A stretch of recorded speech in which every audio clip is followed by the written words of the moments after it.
Ya, Assalamualaikum warahmatullahi wabarakatuh. Perkenalkan nama saya Halil Rabani dengan NIM 10109240009. Nah, saya dari Prodi Teknik Elektro Angkatan 24. Jadi di sini saya akan menjelaskan mengenai materi-materi yang kita pelajari dari awal pertemuan perkuliahan sampai pertemuan terakhir kemarin. Nah, langsung saja kita ke materinya. Ya, untuk materinya itu saya ini ya buat dari materi yang diambil dari bapaknya terus saya ringkas gitu jadi satu dokumen gitu. Nah, mana ya? Sebentar.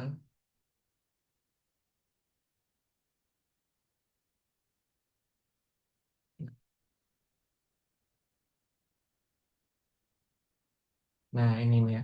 Nanti mungkin kalau untuk gambarnya nanti kita tunjukin ke eh, file yang lain gitu. Nah, pertama itu materi pertama itu adalah analisis vektor dan sistem koordinat. Nah, eh, ini untuk vektor ini kita pernah belajar di kalau nggak salah semester satu ya. Ya, semester satu di fisika satu. Nah, vektor itu apa sih? Nah, vektor itu adalah besaran fisika. Dia itu yang memiliki besaran atau magnitudo dan arah. Jadi dia ada arah besarnya, nilainya gitu, dan arahnya.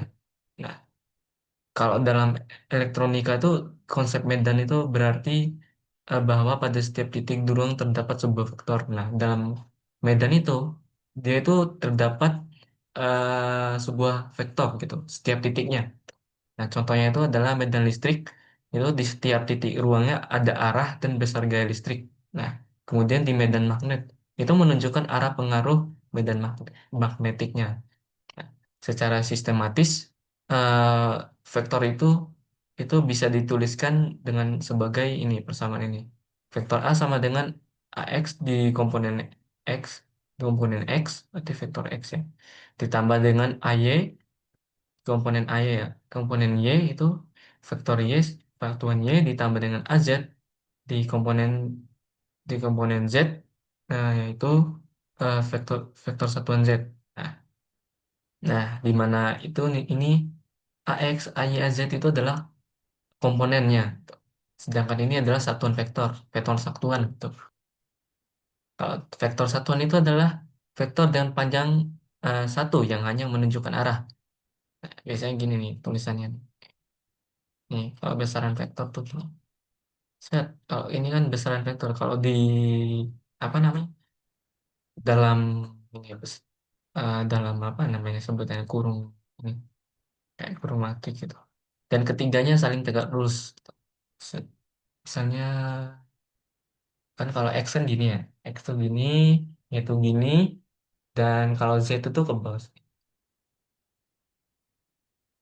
Nah, pertama operasi vektor. Nah, operasi vektor itu banyak sih. Itu terdiri dari penjumlahan, perkalian skalar, perkalian dot, kayaknya. Nah, untuk penjumlahan itu, vektor itu dilakukan dengan menjumlahkan komponen yang searah. Jadi, dia tuh kalau ada yang searah, kita tinggal jumlahkan. Nah, kalau untuk yang beda arah, misalnya AX sama AY, itu berarti nggak bisa di ini ya, dijumlahin ya, karena itu berbeda arahnya. Karena AX dia berada di komponen X, sedangkan AY itu dia mengarah pada eh, komponen Y. Tuh. Nah ini untuk em, untuk persamaannya. Nah kemudian itu perkalian perkalian dengan skalar. Nah skalar hanya mengubah besar, dia itu hanya mengubah besar, tapi tidak mengubah arahnya. Nah kecuali arah negatif, kecuali negatif, dia kan kalau dikalikan sesama negatif dia hasilnya positif gitu, kayak gitu. Kecuali negatif dia. Kan kita ke arah sebaliknya gitu. Nah, ini untuk ininya persamaannya gitu. Nah, selanjutnya untuk perkalian titik itu atau dot product. Nah, ini nih untuk persamaan ini gini, definisi geometris. Nah, vektor A dikali vektor B sama dengan AB cos theta untuk definisi komponennya. Nah, ini persamaan lebih panjang lagi.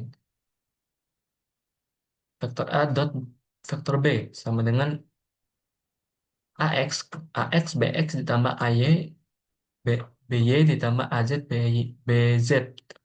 Ya, jadinya kalau dikalikan dia menghasilkan skalar. Gitu. Eh, Gitu.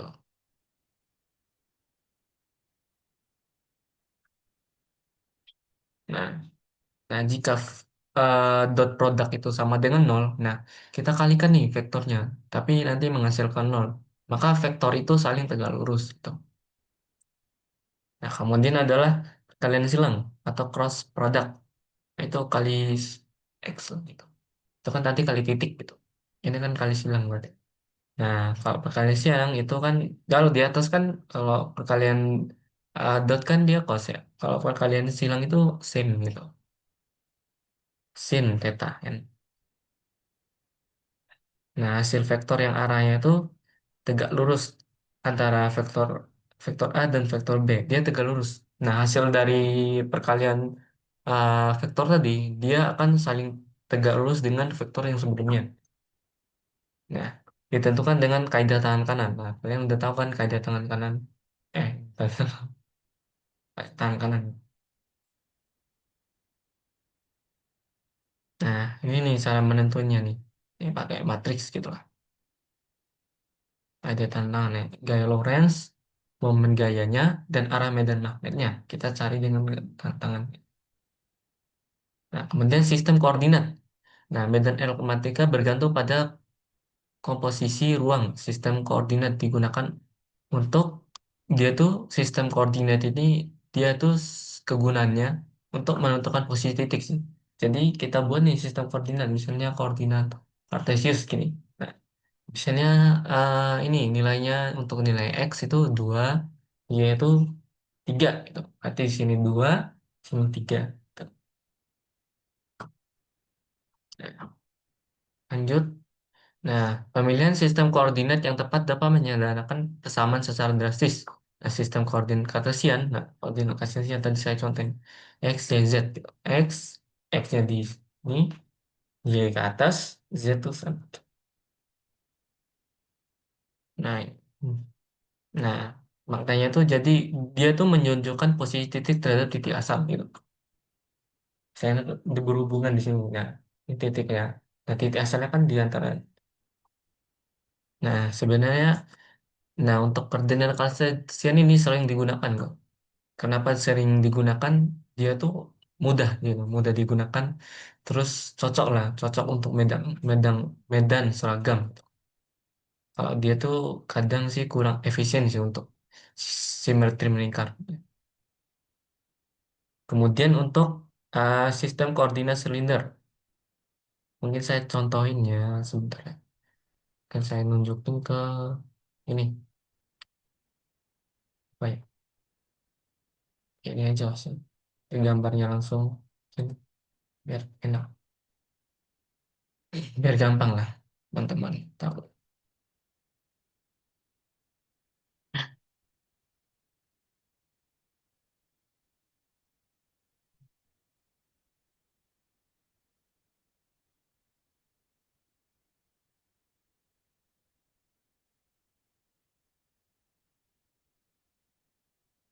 Lanjut dulu, nanti saya nunjukin. Nanti saya bakal nunjukin gimana koordinatnya. Nanti kita lanjutin dulu ke tadi, ke apa namanya? Ini,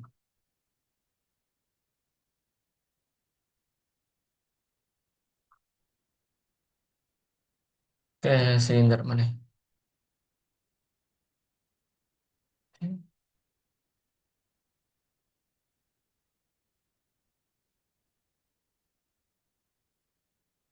Ini. Nah, konsep geometrinya. Nah, ini untuk koordinat-koordinat itu P, C, dan Z nih. Nah, untuk ini adalah jarak dari sumbu Z. C itu adalah sudut terhadap X gitu. Kemudian Z itu sama seperti Cartesian. Nah, itu sama aja seperti. Berarti hubungannya gini, X sama dengan P cos C dan Y sama dengan P sin C gitu. Vektor satuan silinder. Nah, dia tuh berbeda sama Cartesian. Nah, untuk vektor satuannya itu berubah arah. Gitu. Persamaan gitu. seperti ini ya.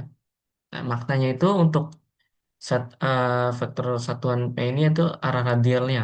Untuk satuan, untuk ini apa? Untuk si itu, satuan si itu arah tangensialnya. Medannya gini. Sama aja sih persamaannya kayak Cartesian tadi seperti ini. Nah, dia tuh karakteristiknya tuh dia itu ideal untuk sistem simetri rotasi. Nah, dia tuh digunakan pada kawat lurus panjang yang dan solenoida gitu. Kemudian sistem koordinat bola spherical. Dia nih seperti ini nih. Dia R, theta sama si. Nah, beda ya, agak beda sama silinder gitu. Mirip lah, kita mirip dikit. Nah, untuk R itu kan dia kan bola lah, tahu lah lingkaran. Itu itu jari-jari kan dia pakai R gitu. Jaraknya gitu. Nah, untuk theta itu sudut dari sumbu Z, dan si itu sudut dari azimut. Nah, vektor satuannya, nah kayak gini. Satuan R sin theta cos si X, vektor satuan X ditambah sin theta sin si vektor satuan Y ditambah dengan cos theta vektor satuan Z. Nah, itu untuk vektor satuan R itu arah radial, vektor satuan theta itu arah perubahan sudut polar, dan vektor eh, apa nih, vektor satuan C itu arah azimutnya gitu. Nah, gini nih persamaan. Sama aja sih, tinggal jumlah-jumlahin aja.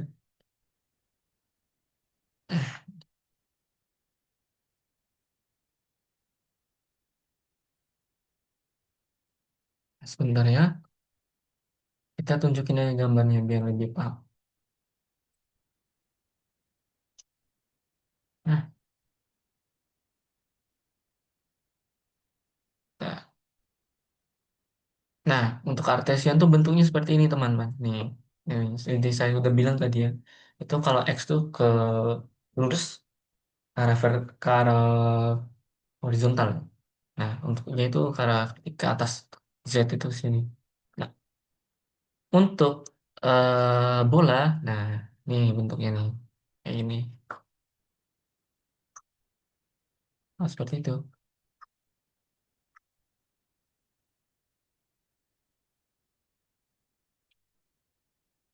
Oke, kita lanjut ke ke materi selanjutnya.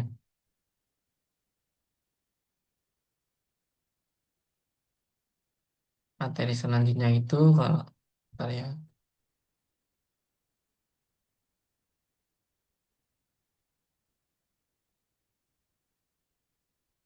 bagikan. Nah, materi selanjutnya itu adalah medan listrik dan medan magnet.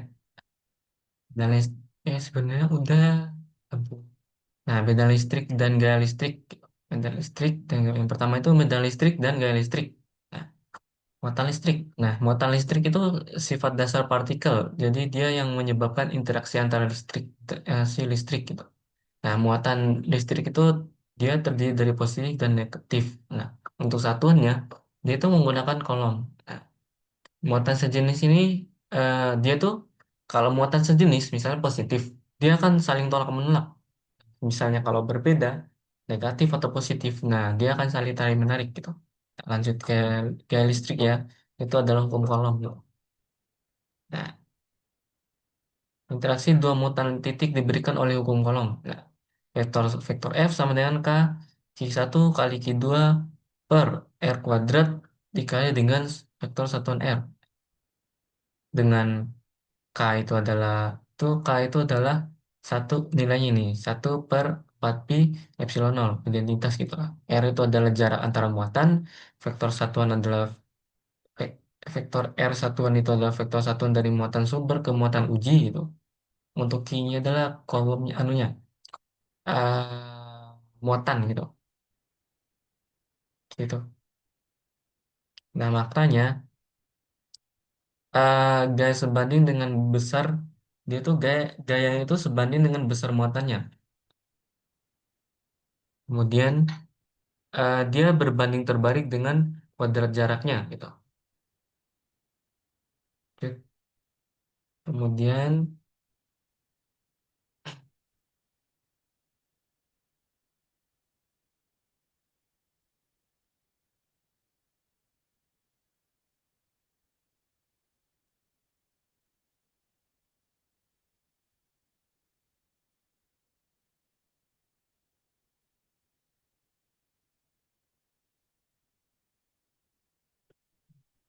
Nah, kemudian medan listrik.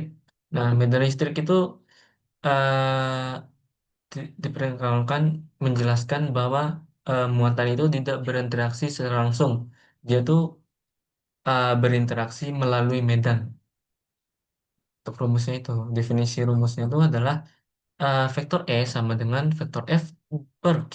Nah, tahu kan F itu adalah ini ya, dari rumus hukum kolom tadi ya. Nah, E itu medan listrik, kemudian Q itu adalah muatan. Nah, artinya medan listrik itu adalah gaya persatuan muatan uji gitu.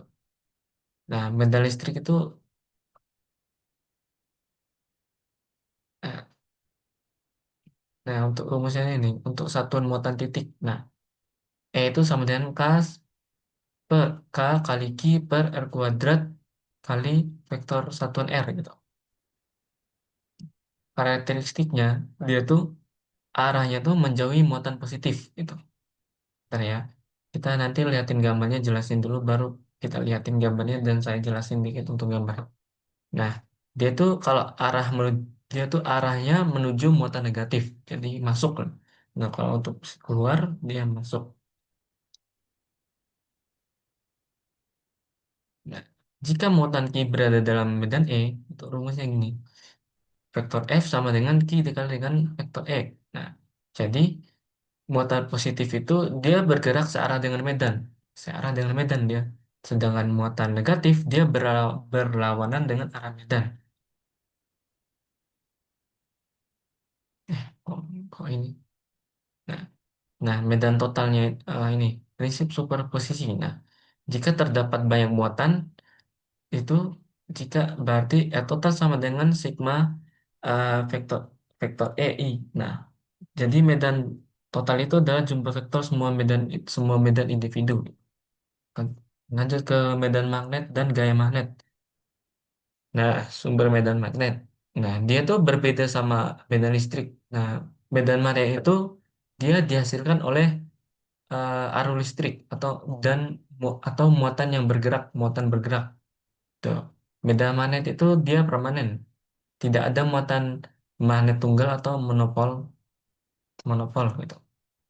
Nah, jadi kalau medan magnet itu dia dinyatakan dengan vektor B. Satuan dia itu Tesla. Medan magnet itu dia menggambarkan arah dan kuat pengaruh magnetik. Nah, kemudian arah garis gayanya itu dari kutub utara ke kutub selatan. Gaya magnet pada muatan bergerak atau gaya Lorentz, dia itu muatan bergerak dalam medan magnet. Dia tuh mengalami gaya vektor F sama dengan Q kali V, vektor V dikali dengan vektor B. Nah,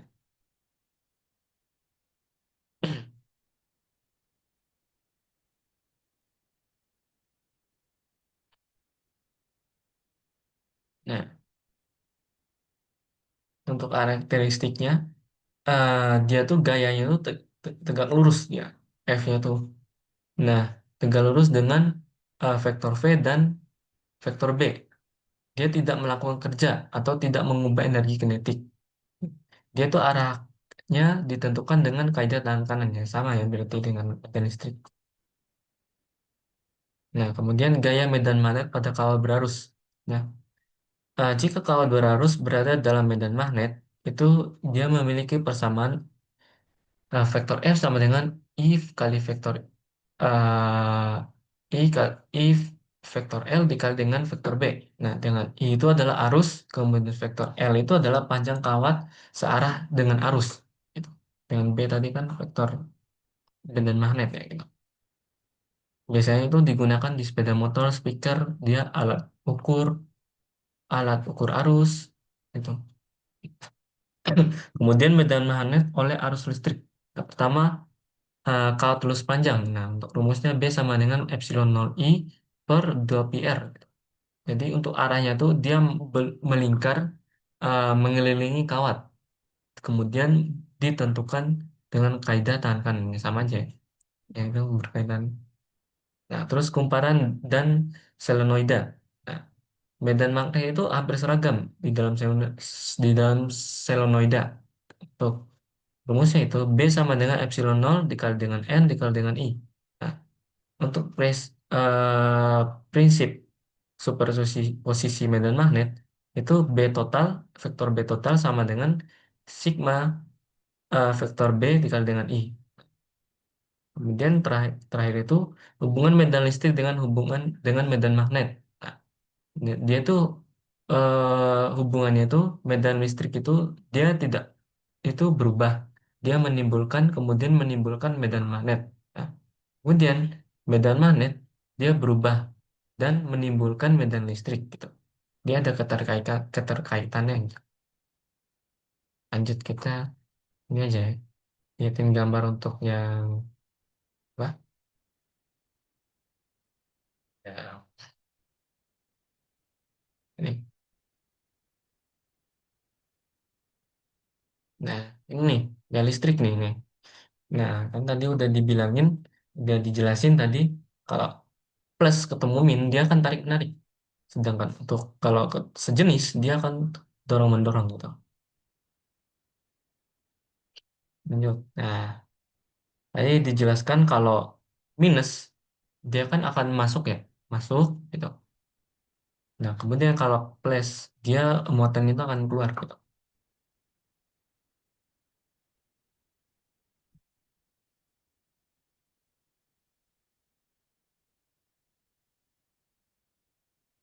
untuk medan listriknya seperti itu.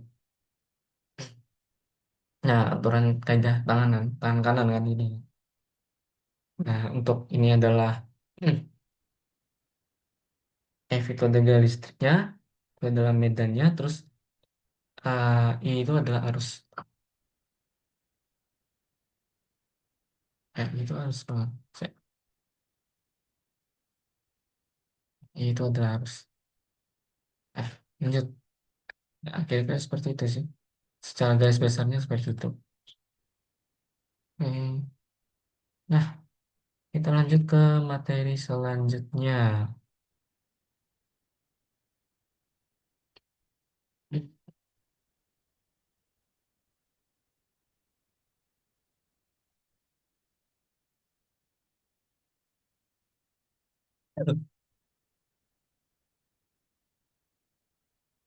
Selanjutnya.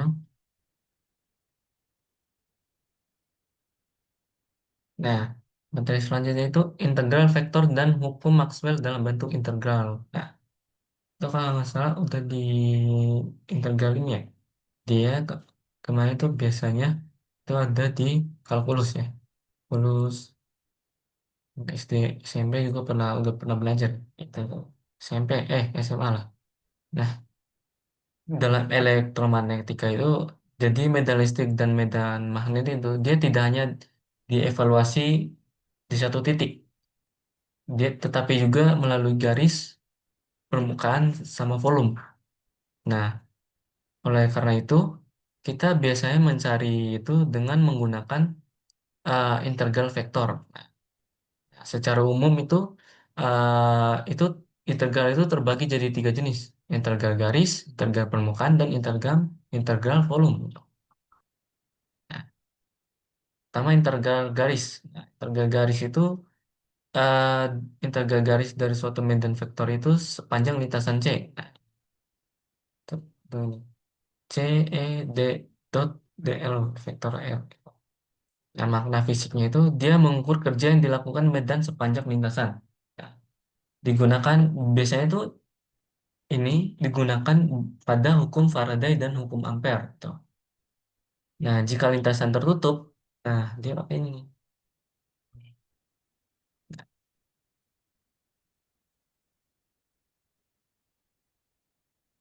Rumusnya seperti itu.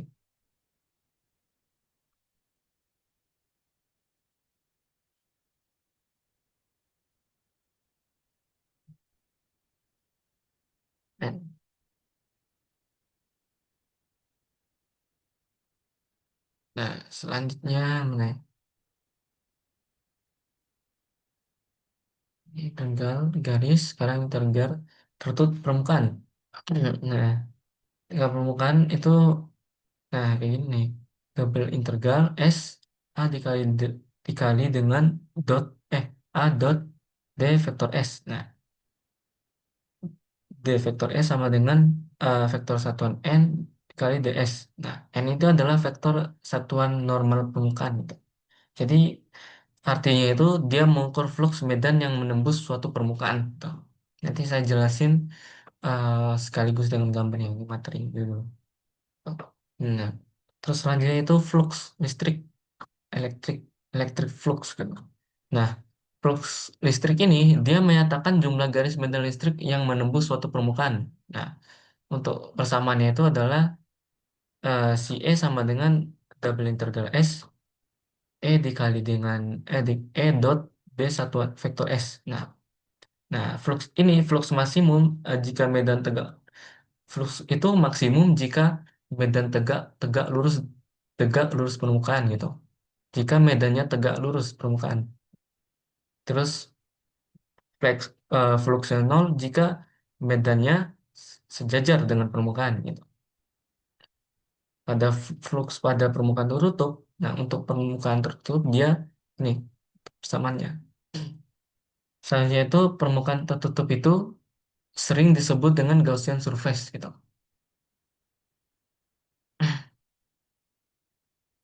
Kemudian lanjut ke hukum Gauss untuk medan listrik. Jadi hukum Gauss ini menyatakan flux total medan listrik melalui permukaan tertutup sebanding dengan muatan total di dalamnya. Persamaannya seperti ini. Nah, di dalam per epsilon nol. Makna fisiknya itu muatan listrik itu adalah sumber medan listrik. Muatan listrik itu adalah sumber. Jadi muatan itu adalah sumber dari medan listrik. Nah, muatan di luar permukaan itu tidak mempengaruhi flux total. Kemudian, kemudian, nah hukum Gauss ini dia tuh berlaku untuk semua bentuk permukaan gitu. Jadi semua bentuk permukaan pada medan dan listrik gitu. Nah, penggunaannya tuh biasanya tuh untuk simetri bola, simetri silinder, simetri bidang. Nah, soalnya untuk eh, hukum apa ya? Hukum Gauss untuk medan magnet. Nah, untuk kesamaannya ini bisa tinggal dibaca saja. Jadi dia tuh tidak ada muatan magnet, dia monopol magnet gitu. Nah, garis medan magnet itu selalu membentuk loop tertutup. Nah, kemudian medan magnet yang masuk itu sama dengan yang keluar. Tuh. Kemudian selanjutnya itu adalah hukum Faraday. Nah, perubahan flux magnet terhadap waktu menimbulkan medan listrik induksi. Nah, ini untuk rumusnya nih. Jadi, medan listrik itu dapat ditimbul tanpa muatan. Nah, dia tuh bisa muncul tanpa muatan gitu. Nah, tanda negatif itu berarti dia menunjukkan hukum Lenz. Nah, kemudian selanjutnya itu adalah hukum Ampere. Nah, mana yang namanya dari listrik pada pasti ada hukum Ampere.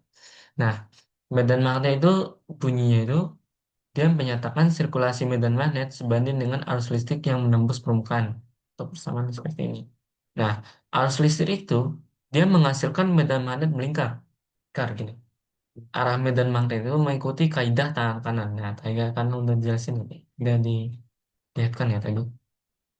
Nah, kita langsung aja ya, lihatkan gambarnya saja. Langsung lihatin gambarnya sih. Oke, lebih enak.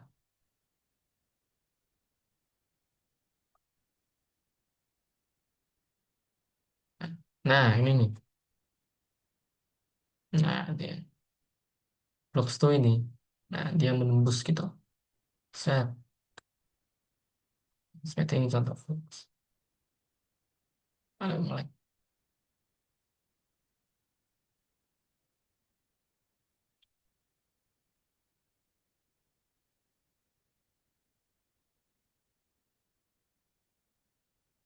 Nah, mau ampere Maxwell tuh. Nah, menembus gitu. Ini kan muatannya kayak gambarnya gitu.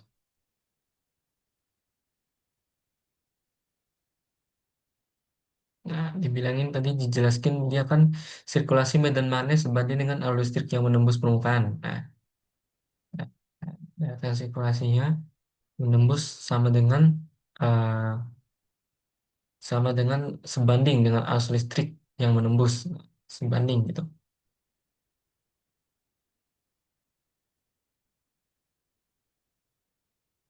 Nah, kalau Faraday ini kita pakai contoh gambarnya, yang dimana eh itu yang dimana perubahan flux magnet terhadap waktu itu menimbulkan medan listrik induksi gitu. Jadi dia bisa timbul tanpa muatan. Saya tidak melingkari gitu. Itu melingkari menentang perubahan flux. Itulah. Ya, untuk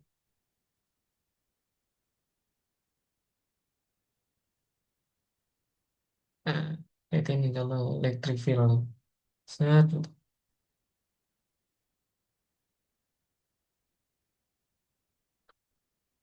oke, kita ke materi selanjutnya.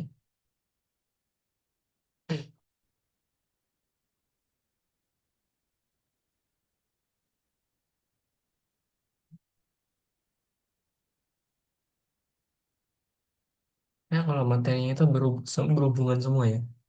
Jadi kalaupun yang gunakan tetap aja sih.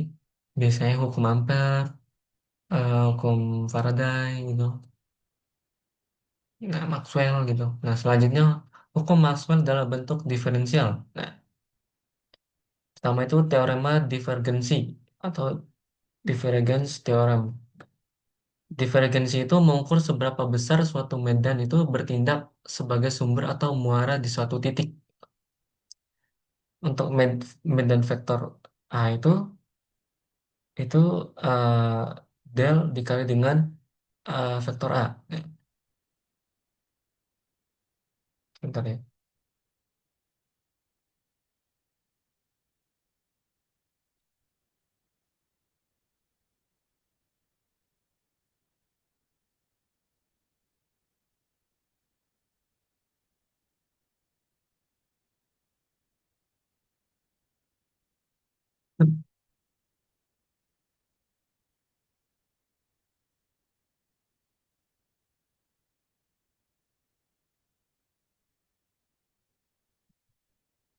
Jadi ketika divergensi positif dia menjadi sumber medan. Nah, ketika negatif dia menjadi muara medan. Sedangkan kalau nol dia tidak ada sumber atau muaranya lokal gitu. Teorema divergensi itu menghubungkan integral permukaan dan integral volume. Nah, persamaannya seperti ini. Jadi flux total keluar pada permukaan tertutup itu sama dengan total sumber medan di dalam volumenya, gitu. Berarti di dalam volume, di dalam suatu wadah gitu, flux totalnya itu eh, keluar, total yang keluar itu dia sama dengan yang di dalam gitu. Nah, ini di PPT. Nah, seperti ini kalau di PPT. Untuk gambarnya gitu. Divergensi. Nah, jelasin yang tadi. Nah, dia tetap aja sih, tetap menghubungkan juga menggunakan koordinat Kartesian, polar, spherical, lingkaran ya. Maksudnya. Itu sih.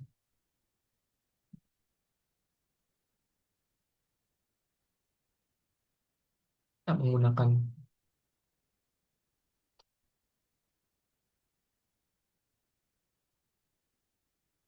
Nah, pernyataan teorema divergensi pada teorema Gauss. Nah, makanya udah jelasin ya. Oh iya.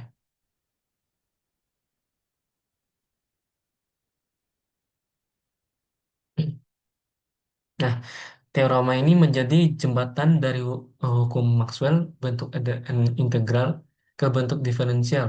Nah, rumusnya seperti ini nih, dalam hukum Gauss. Nah, tadi udah dijelasin ya, udah ditunjukin ya ke atas sebelumnya di materi sebelumnya. Nah, dengan teorema diferensi, nah triple integral ya, bisa seperti ini.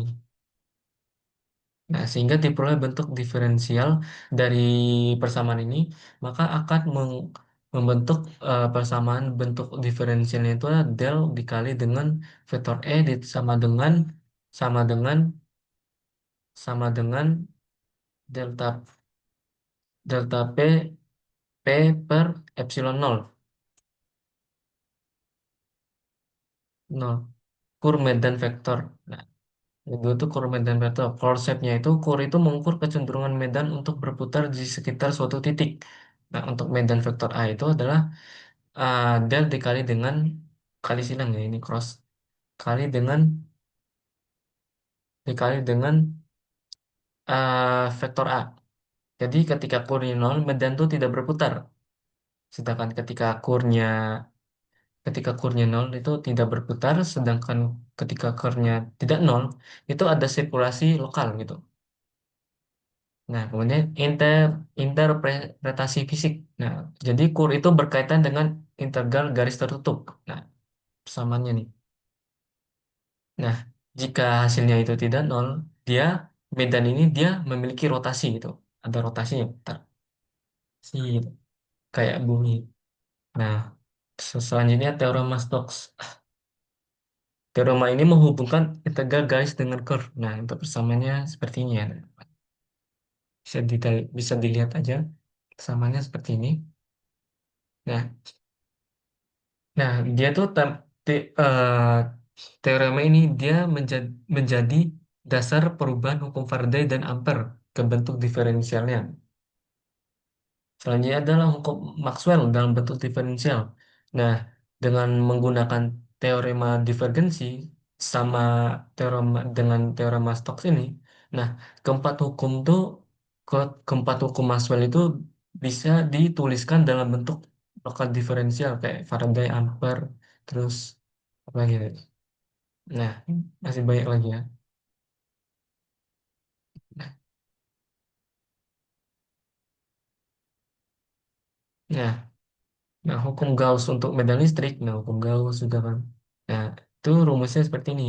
Del dikali vektor E sama dengan P per epsilon nol. Nah, jadi muatan listrik itu adalah sumber medan listrik. Nah, kemudian medan listrik itu menyebar keluar dari muatan, menyebar keluar. Ini kita tunjukin. Nah, ini menyebar keluar dari muatan gitu. Nah, gitu. Dia berotasi gitu.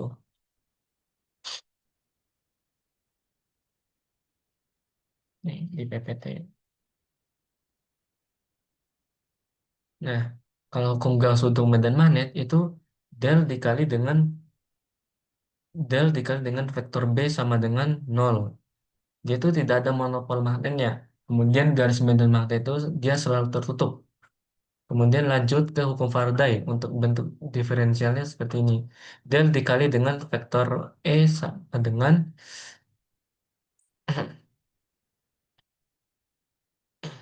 bentar.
Yang punya kesalahannya. lanjut aja. Dia kesalahan, mohon maaf. Nah, untuk rumusnya, persamaannya itu del dikali det vektor E sama dengan min parsial vektor B per parsial T. Nah, T itu waktu ya, ternyata waktu ini kan. Nah, maknanya itu dia medan magnet itu berubah menimbulkan medan listrik itu berputar gitu. Dan ini menjadi dasar induksi elektromagnetik. Kemudian huruf after ke Maxwell. Itu rumusnya nih. Del dikali dengan vektor B sama dengan epsilon nol eh mu nol.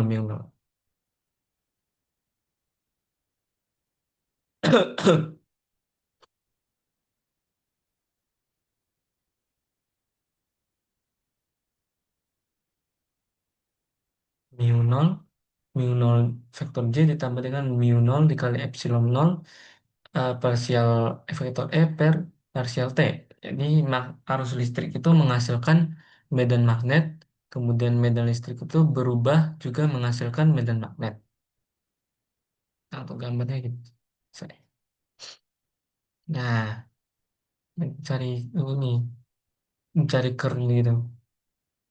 Contoh soalnya sih. Oke, oke. Kita lanjut ke materi selanjutnya. Sebentar. Ketika menyapa aku.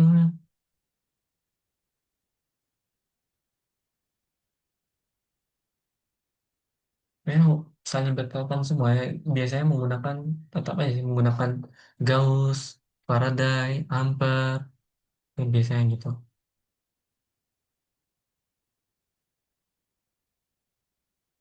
Tapi nggak menggunakan ini ya semuanya. Silakan lanjut ke eh oh gini, lanjut ke materi selanjutnya. Nah,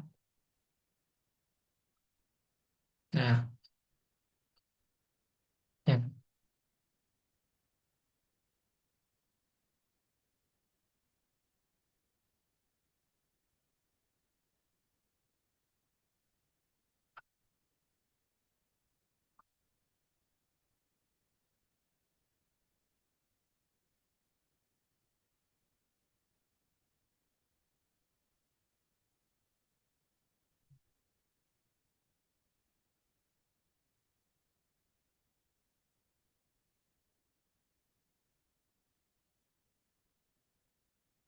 nah,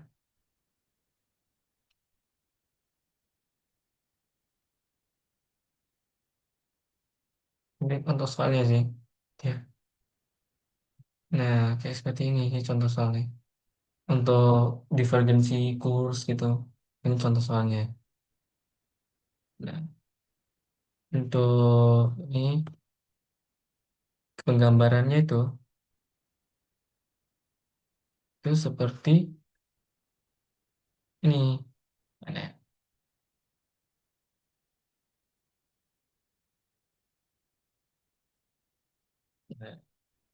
Nah, untuk rumus-rumus lengkapnya itu seperti ini.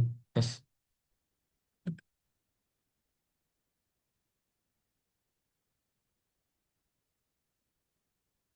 Nah, nah ini Faraday gini turunannya ke sini dia Alvin magnet membuat medan magnet gitu. Untuk keempat ini gitu. Nah, Gauss, Faraday, Gauss pada magnet, the ampere gitu. Rumusnya seperti ini permanet gitu. Dan lanjut aja ke materi selanjutnya ya. Hmm.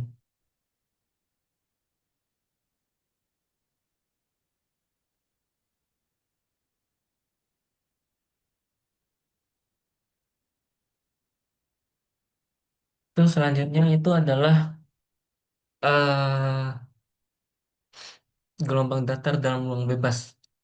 Nah, ruang bebas itu apa sih? Nah, ruang bebas itu adalah medium medium ideal tanpa muatan dan arus. Berarti wadah gitu.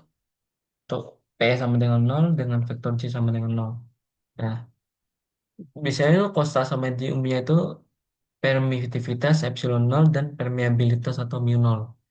Dalam kondisi ini, jadi persamaan Maxwell itu bisa menjadi lebih sederhana, gitu. Nah, pertama, terus lanjut ke persamaan Maxwell di ruang bebas. Nah, bentuknya itu banyak ya. Ada, ada empat, itu del kali dot dot vektor E sama dengan nol, del kali vektor B sama dengan nol, D del cross vektor E sama dengan min min parsial vektor B per parsial T.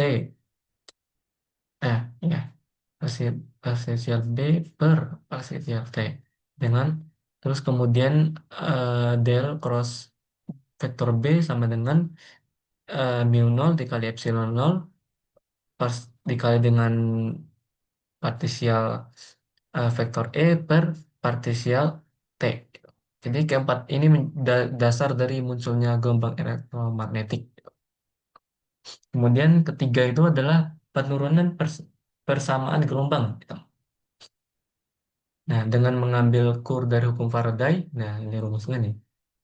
Del cross cross del cross vektor E sama dengan min partisial per partisial T dikali dengan del dikali dengan vektor B. Terus dia menggunakan identitas vektor. Nah, ini identitas vektornya ini. Nah, ini saja. Kemudian karena eh, del cross del del dot vektor E-nya itu sama dengan nol, maka del kuadrat del kuadrat dikali dengan vektor E sama dengan epsilon nol mu nol dikali epsilon nol dikali dengan parsial kuadrat vektor E per partisial T kuadrat. Nah, ini persamaan. Jadi persamaan ini juga dia berlaku di ini untuk D vektor juga persamaan medan magnet, gitu. Jadi kemudian itu kecepatan gelombang elektromagnetik. Nah, dia itu dari persamaan V sama dengan satu per akar mu nol kali epsilon nol. Nah, dengan jadi nilainya itu sama dengan kecepatan cahaya. Dan untuk nilainya itu 3 kali 10 pangkat 8 meter per second, gitu. Jadi jadi dia itu menunjukkan kecepatan cahaya itu adalah termasuk gelombang elektromagnetik juga, gitu. Kemudian adalah gelombang datar atau plane wave. Nah, gelombang datar itu adalah gelombang elektromagnetik dengan permukaan wujudnya itu berupa bidang datar. Kemudian medan medan seragam pada bidang itu tegak lurus ke arah rambat. Nah, bentuk bentuk kemudian bentuk umum gelombang datar. Nah, biasanya apa yang sih? Nah, misalkan gelombang datar itu merambat sepanjang sumbu Z, gitu. Nah, itu bentuknya nih. Nah, biasanya seperti ini bentuknya nih. Dalam soal ya, misalnya teman-teman ketemu di ya di soal maupun materi yang akan teman-teman pelajari nantinya. Nah, bentuknya tuh seperti ini. Dengan omega itu sama dengan frekuensi sudutnya, nih. K itu ada bilangan gelombang, K. Nah, dengan nilai K itu sama dengan omega per C, untuk cari nilai K-nya. Nah, kemudian hubungan medan listrik dan medan magnet. Nah, pada gelombang datar ruang bebas, itu E itu dan B itu arah rambat. Jadi dia tuh ke arah rambat, gitu. Nah,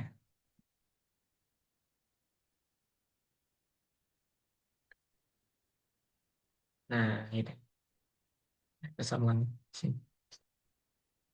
Nah, ini lihat untuk gambarnya kayak gini. Itu di arah rambatnya seperti ini. Benda magnet gitu seperti ini. Set gitu. Mulai dari ini.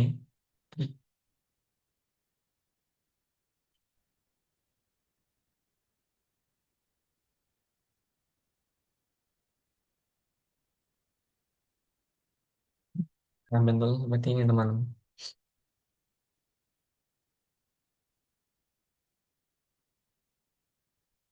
Oh,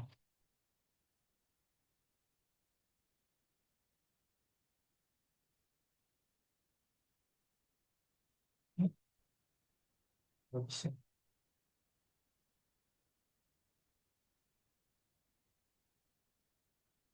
Hmm. Nah, besar medannya itu dia E0 sama dengan C dikali B0. Nah, untuk arahnya itu dia vektor E dikali dengan vektor B. Dia menunjukkan arah gelombang, menunjukkan arah rambat gelombangnya. Kemudian sifat transversal gelombang, gelombang M. Nah, medan listrik dan medan magnet dia tuh tegak lurus ke arah rambat gitu. Dia tidak memerlukan medium, dia dapat berambat di ruang hampa. Dia berbeda dengan gelombang mekanik. Dia 8 vektor pointing. Nah, energi yang dibawa gelombang M itu dinyatakan oleh vektor pointing. Nah, untuk rumusnya seperti ini nih. Jadi arah S itu dia vektor S itu dia mengarah pada arah aliran energinya. Jadi untuk besarnya itu dia intensitas gelombang. Kemudian selanjut ke impedansi ruang bebas. Nah, untuk perbandingan itu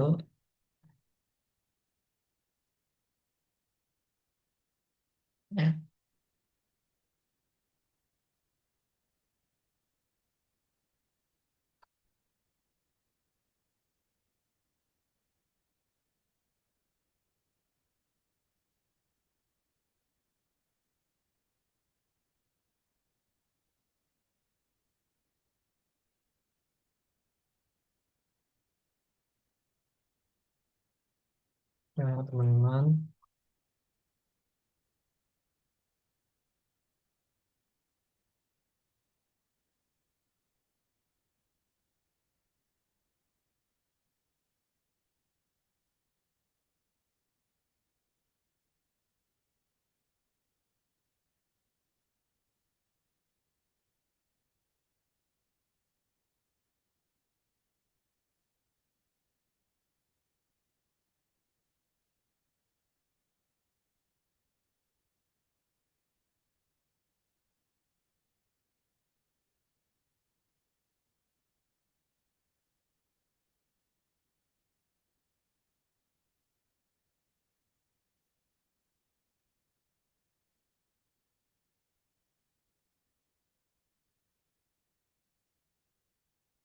Ya. Untuk dia untuk perbandingan itu eta sama dengan E per H sama dengan itu nilai eta. Ini nyari eta ya sebenarnya. Mu 0 akar mu 0 per epsilon 0 sama dengan 377 ohm. Nah, untuk itu udah menjadi nilai apa ya sebutannya. Udah ada nilainya. Misalnya kalau kita mencari suatu inilah persamaan apa namanya ini. Jadi kan kadang kita mencari nilainya. Kemudian lanjut ke materi selanjutnya.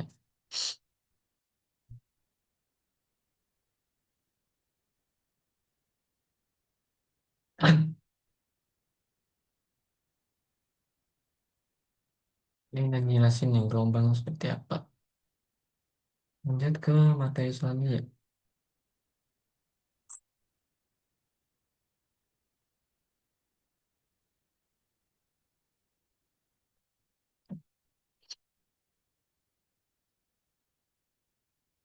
Di selanjutnya itu adalah karakteristik material.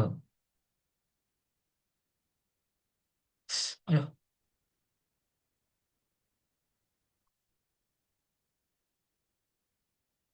salah.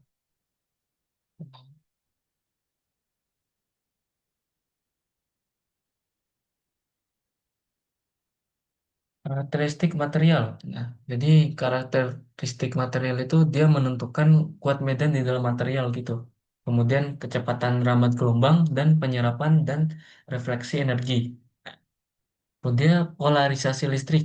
Nah, polarisasi medan listrik dalam material, medan listrik dalam material. Nah, ketika medan listrik medan ketika material dikenai medan listrik eksternal, dia muatan positif dan negatif di dalam material akan bergeser dan berbentuk dipol listrik.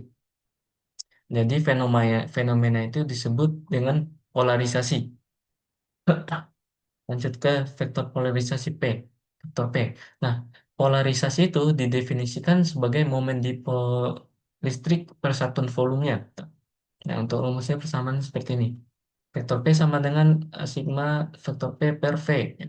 Jadi, dia itu menggambarkan respon internal material terhadap medan listrik dan menjadi sumber muatan terikat. Nah, lanjut ke muatan terikat. Nah, akibat dari polarisasi tadi, muatan terikat volume itu untuk persamaannya itu seperti ini. Untuk muatan terikat permukaan itu rumusnya seperti ini ya. Sigma B sama dengan vektor B dikali vektor P dikali dengan vektor satuan N gitu. Kemudian lanjut ke nomor 3, medan perpindahan listrik. Medan perpindahan listrik. Nah, untuk memisahkan efek muatan bebas dan muatan terikat, itu didefinisikan medan. Untuk persamaannya di sini. Untuk mendefinisikan medan tadi. Untuk persamaan gitu. Dalam material material linear, itu untuk persamaannya seperti ini. Dengan E-nya itu adalah nilainya epsilon 0 dikali dengan epsilon R. Lanjut ke permitivitas. Nah, dia tuh ini permitivitas ini dia menyatakan kemampuan material untuk dipolarisasi. Nah, permitivitas ruang bebas itu epsilon 0, permitivitas relatif itu epsilon R. Nah, dampaknya itu adalah medan listrik di dalam material itu lebih kecil dan kecepatan gelombang itu semakin berkurang. Kemudian lanjut ke magnetisasi material, medan magnet dalam material. Jadi medan magnet yang berada di dalam medan magnet, material yang berada di medan magnet itu akan mengalami magnetisasi. Itu akibat dari arus mikroskopik dan spin elektron. Tuh, persamaannya seperti ini. Vektor M sama dengan sigma vektor M per V. Jadi momen dipol magnet itu momen dipol magnet per satuan volume yang kemudian menjadi sumber arus terikat gitu. Nah, arus terikat itu ada dua, dia terikat pada volume dan terikat pada permukaan. Nah, untuk persamaannya seperti ini. Nah, dia kali vektor M. Nah, untuk permukaan permukaan untuk volume untuk permukaan itu vektor M dikali dengan vektor satuan N. Lanjut ke medan magnet intensitas atau vektor H. Itu dia untuk memisahkan efek arus bebas dan terikat. Persamaan seperti ini. Nah, dalam material linear itu rumusnya persamaannya seperti ini nih. Vektor B sama dengan eh, mu dikali dengan vektor H. Nah, mu sama dengan mu itu sama dengan mu nol sama mu R. Nah, permeabilitas. Dia menyatakan kemampuan material untuk termagnetisasi. Aplikasinya. Dia diamagnetik ketika mu R-nya itu kurang dari satu. Nah, kemudian paramagnetik dia ketika mu R-nya itu lebih dari satu sedikit. Nah, ferromagnetik ketika lebih jauh lah dari satu gitu. Mu R. Selanjutnya itu klasifikasinya. Klasifikasinya kalau konduktor itu sigmanya tinggi, eh, permitivitasnya itu tidak ada dan permeabilitasnya itu tidak ada. Nah, kalau isolator itu sigmanya rendah, eh, permitivitasnya tinggi, kalau permeabilitasnya itu ini ya, kurang dari apa namanya mu nol gitu. Begitupun seterusnya. Nah, pengaruh material terhadap gelombang. Nah, dalam material itu kecepatan gelombang itu rumusnya ini ya. V sama dengan satu per akar eh, mu, mu dikali epsilon. Panjang gelombang itu berkurang. Kemudian terjadi etanuasi jika sigma itu bukan sama dengan nol. Oh, ini kayaknya gambarnya. Atom dan semua keluar gitu. Ya, konduktor nih. Nah, contohnya nih, ya. Masuk, keluar, kalau masuk kan gambarnya seperti ini sih. Gambarnya. Muatan nih. Tuh. Garis besarnya seperti itu. Oke, lanjut ke soal selanjutnya. Materi selanjutnya.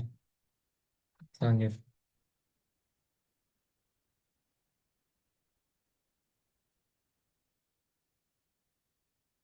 Dari selanjutnya,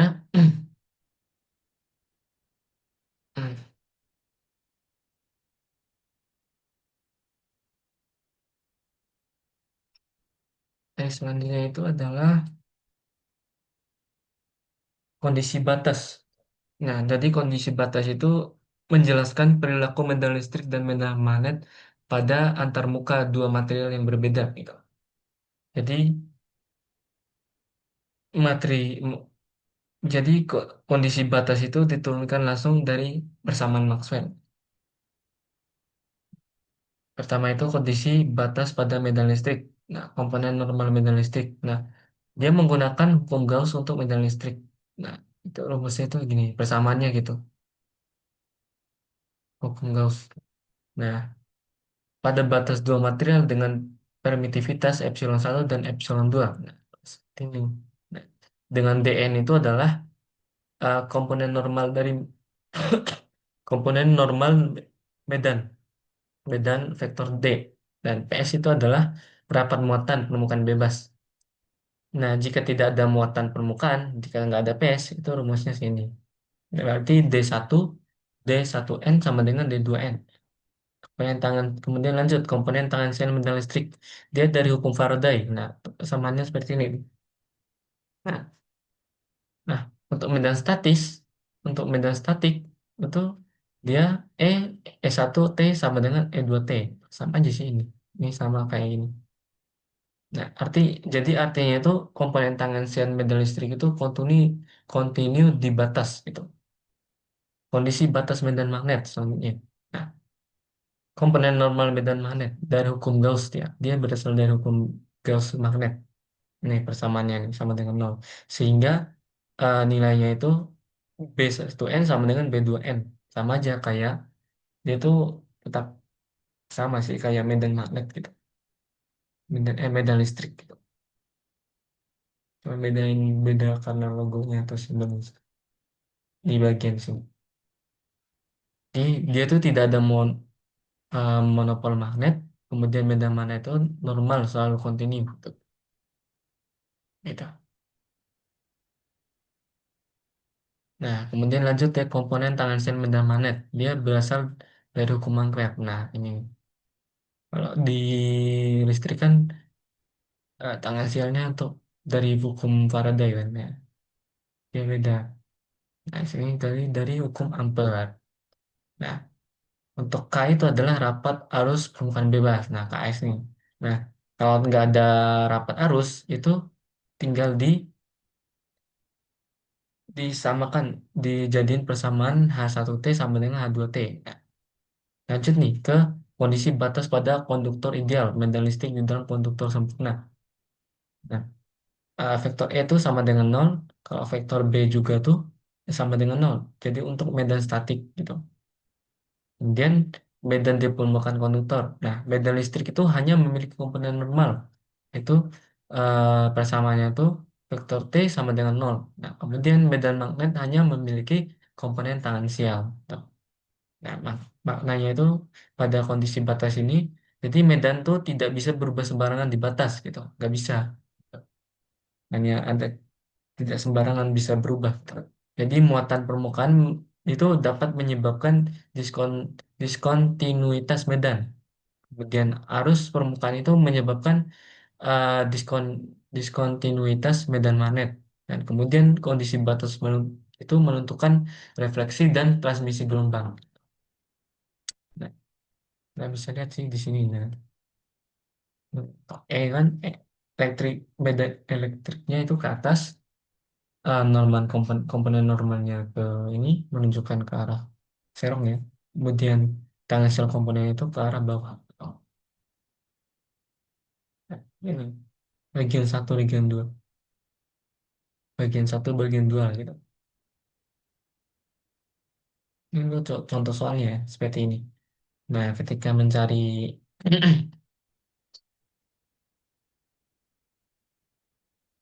Seperti ini untuk contoh soalnya. Makanya kalau nggak salah ada videonya sih di YouTube. Mungkin saya jadi playlist. Nah, seperti itu. Lanjut ke tadi selanjutnya.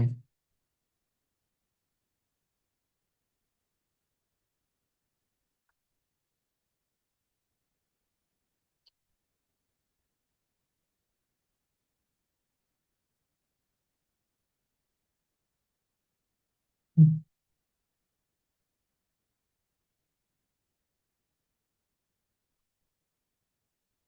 Ya kan.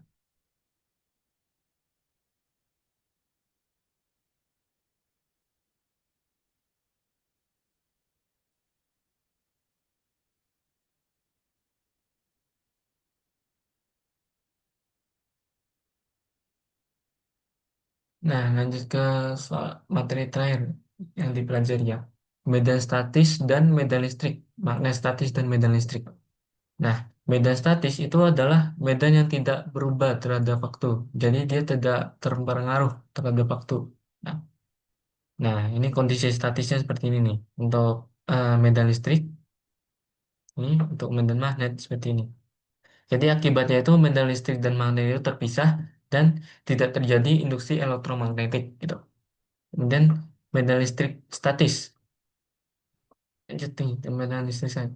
Nah, jadi untuk cirinya itu dia sumbernya itu muatan listriknya itu diam. Dia tidak ada arus, arus listrik dan medannya itu bersifat konservatif. Nah, dia menggunakan persamaan Maxwell statis. Statis. Nah, ini del dot vektor E sama dengan P per epsilon. D del cross vektor E sama dengan nol. Nah, jadi artinya itu medan listrik itu berasal dari muatan dan tidak memiliki rotasi gitu. Kemudian potensial listriknya karena del cross eh, vektor E sama dengan nol, maka medan listrik itu dapat dinyatakan sebagai gradien potensial. Nah, untuk persamaannya seperti ini. Vektor E sama dengan min del kali V.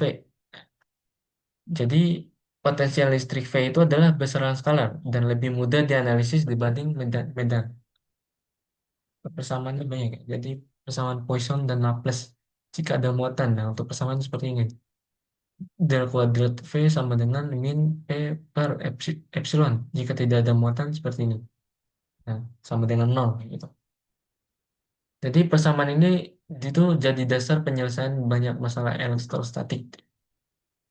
Konduktor dalam medan listrik statik. Nah, medan di dalam konduktor itu vektor E sama dengan nol. Jadi potensialnya itu konstan. Dan muatan itu berada di permukaan. Kemudian medan magnetostatis atau magnetostatik. Nah, ciri medan magnetostatis itu jadi sumber arusnya itu arus listriknya itu konstan dia. Dia tidak berubah, dia tidak terpengaruh terhadap waktu. Dan kemudian tidak ada medan listrik induksi. Persamaannya tadi ya sama sih, sama dengan nol. Kalau dotnya dia sama dengan nol, sedangkan crossnya adalah hasilnya itu mu kali vektor J. Dia tidak ada monopol magnet, kemudian arusnya itu menghasilkan medan magnet. Nah, terus selanjutnya dia menggunakan hukum Biot-Savart, medan magnet akibat elemen arus gitu. Nah, rumusannya ini. Nah, D vektor B sama dengan mu nol per 4 pi dikali dengan I dikali dengan D dikali dengan vektor EP. Iya, kali dengan satu vektor satuan R per R kuadrat.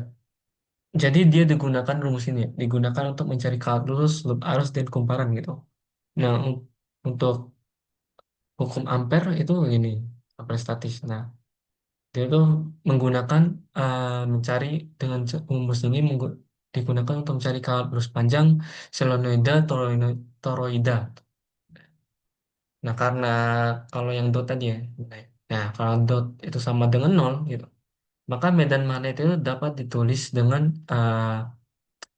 vektor B sama dengan del dikali cross vektor A. Dengan vektor A itu potensial vektor magnetnya. Nah, perbandingan medan listrik statis dan magnet statis nih. Nah, kalau sumbernya. Kalau listrik stati itu muatannya diam. Kalau magnet itu arusnya konstan. Tuh, kalau curve-nya itu nol. Keduanya nol. Kalau untuk potensialnya listrik statis itu skalar, sedangkan magnet itu vektor. Ya, punya besaran dan arah. Dan statis itu cuma nilainya dong. Untuk kerjanya itu dia ada, sedangkan magnet statis itu tidak ada. Gitu. Nah, bentukannya seperti ini. Nah, rumusnya nih. Bisa digunakan rumus nih, komponen normal nih. Pada tangan sel nih. Nah, N sama dengan D1 dikurang D2 sama dengan PS. Nah, udah dijelasin kita di materi sebelumnya. Nah, seperti ini ya contoh. Nah, kayak gini untuk medan mana itu kayak gini. N dikali dengan H1 dikurang dengan H2. Nah, gitu. Oke, saya rasa cukup ya. Oke, sekian dari saya. Terima kasih. Bila ada penjelasan atau kata saya yang kurang dimengerti, sulit untuk dipahami, saya mohon maaf. Wassalamualaikum warahmatullahi wabarakatuh.